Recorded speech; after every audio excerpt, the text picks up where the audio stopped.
back again with Fiifi-Manfred on YouTube. Thank you very much for choosing us. I want to say a big thank you to everybody that's chosen the brand Fiifi-Manfred on YouTube. Big thank you. Making great strides, guys. If you've not subscribed, do subscribe to the channel. My name is Fiifi-Manfred. This is Fiifi-Manfred on YouTube. I have something for you. Tomorrow, Chelsea are playing Blackburn Rovers. It's a big game, but really, nothing is going to change.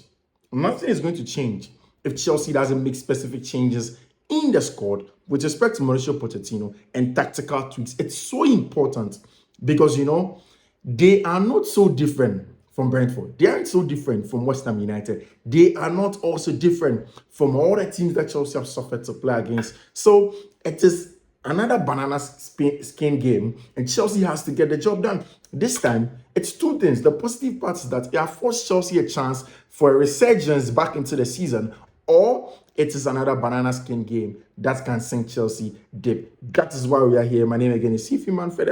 All the tactical analysis of this game in the preview. My name is Fiifi-Manfred. This is Fiifi-Manfred on YouTube. If you've not subscribed to the channel, please do well to subscribe to the channel. I'm glad to always hear from you. Let me hear from you in the comment section every time you get in here. Of course, if you're not subscribed, you should do so. If you're not turn the notification button, do well to turn the notification button. I will be with you for the analysis soon.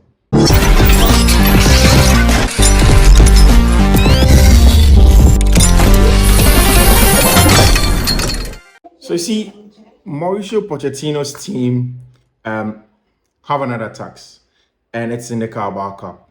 Well, in the game against West Ham, the preview, my analysis was same, and I've said consistently, I am not happy that I was right. I was proven right in the game against Brentford. If you looked at the caption, it was not just a caption to put people off or anything. It was just a caption to let people know the reality. For me, every time I analyze in the game, it's about what the reality is and how exactly the game possibly is going to pan out. And that is why I put out that caption. That you see, if Chelsea doesn't do things right, it's going to be a difficult game. And it's in the same vein, sometimes when teams lose games, they hope that the next game comes quicker so they can make amends. It can also be a disadvantage because while you're waiting for the next game to come quicker, you may probably make a lot of mistakes when going to these games, and then you'll be jittery. Then at the end of the day, you end up making a lot more mistakes. So you don't want to make mistakes. You want to be much more composed, calmer in the game, dictates the pace of the game, and then gets the results, right? It's very, very imperative in these games, especially in cup games for Chelsea Football Club. I've also mentioned for a very long time that Chelsea is a project that's going to take time. I personally do not think that Mauricio Pochettino is the man that will take Chelsea to the point where they take a lot of trophies, win the quadruple, treble, and whatnot. I don't think so. I think that Mauricio Pochettino is a guy to stabilize the ship and put them into a believing mode. Then somebody who is a no-nonsense manager will come in and get job done. I hope I'm wrong with Mauricio Pochettino. I hope that with Paris Saint-Germain, he has learned his lesson, and that now he is the kind of guy that can really take teams to win trophies. But per his track record, per what I see from him, he is not too nice like a Graham Potter, but he's not too ruthless also. So he's in between. And it's important to manage young teams like this in that regard. Now, it is also true that given Chelsea's season, especially in the last 2 years and in the last year, these kind of results were always going to happen. Chelsea were going to get patchy spells like these. But I think that in the game that Chelsea played against Brentford, the danger was looming, but Mauricio Pochettino failed to look at the danger and adhere to the needed prerequisite things to do in order to nip it in the bud. Also, whilst he was able to put up a decent team in the first half, in the second half, Mauricio Pochettino panicked and moved away from that very solid structure that kept him in the game in the first half. That created a chance for him in the first half. Immediately, he went down by a goal to 0. He panicked, changed things, made the system too fluid in a 3-1-6 structure, and then that failed to get Chelsea exactly what they need. Now, this is my biggest worry. That's my worry. You cannot be panicking against Brentford. Chelsea's team is seriously high octane against the big boys, against Arsenal, against Tottenham Hotspur, against Manchester City, against Liverpool. Consistently, there's a possibility that Chelsea are going to get results from these people. So in the game against Tottenham, I'm not scared. The biggest game in these things is that game against Brentford and this one against Blackburn. So you go into a game against Brentford, which was difficult for you to play in. Created chance the first time, you didn't take them. Now it's part of it. You go back and look at the chance that Chelsea have missed, big chances. You'll be wowed. But again, you can't understand that this is a process. Like sometimes there's a thin line between you being unlucky and you being lucky and you not doing the right things. And essentially, look at this Nani Madueke chance, and that goes across not the crossbar, but then that tight angle between the crossbar and then the upright. You ask yourself, how didn't that go in? That is unlucky, in my opinion, because the execution and what's not of that ball was brilliant from Noni Madueke. Now you go back to that Raheem Sterling crossbar hit against Bournemouth. You look at these things and like, how didn't these balls go in? These are the big chances that Chelsea are missing. Creating the XGs, but failing to either exceed or even meet the XG target, performing below the XGs, which is worrying. Now, I think that essentially, and excuse me with this, essentially, the most important thing for Chelsea is to be calm. When you go to play in a game against Blackburn Rovers, you want to go into that fluid 3-1-6 structure, not a 3-1-7 that Chelsea deployed in the second half. Blackburn in the last game that they played to qualify to get here were in a structure of a 4-1-4-1. Essentially, a 4-1-4-1 structure without the ball becomes more like a 5-4-1.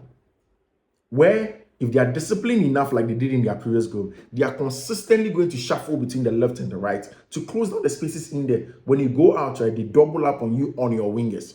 Now, it means that, most importantly, you need either an underlapping CM or an overlapping fullback.